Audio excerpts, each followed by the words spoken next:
2009'dan beri chetga kelamiz biz. Endi biz o'rganib qolgan постоянно shu отделение. Ismim shu Xodjamov Husan, Qozog'istondan kelganmiz. Chimkent, Turkiston oblasti. 2009'dan beri chetga kelamiz biz. Endi biz o'rganib qolgan постоянно shu отделение. Lecheniyalar yaxshi, hammasi zo'r. 2 yil oldin yurakdan problema bo'ldi, hozir почти yo'q deyapti, hozir yaxshi.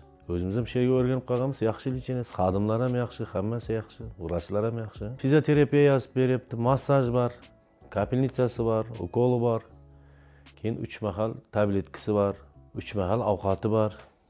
Ovqatlanish hammasi yaxshi.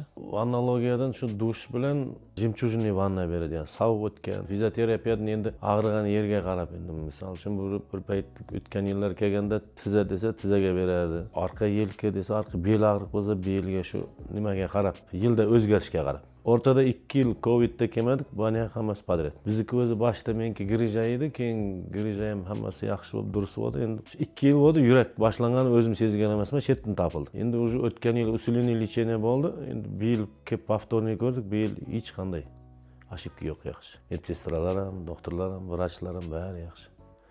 Ertalab обязательно kirib bir obxod qilib tekshiradi, keyin ketarda yana bir tekshirib davleniyalarni o'lchab, analiz hammasini to'liq analizlar hammasi yaxshi.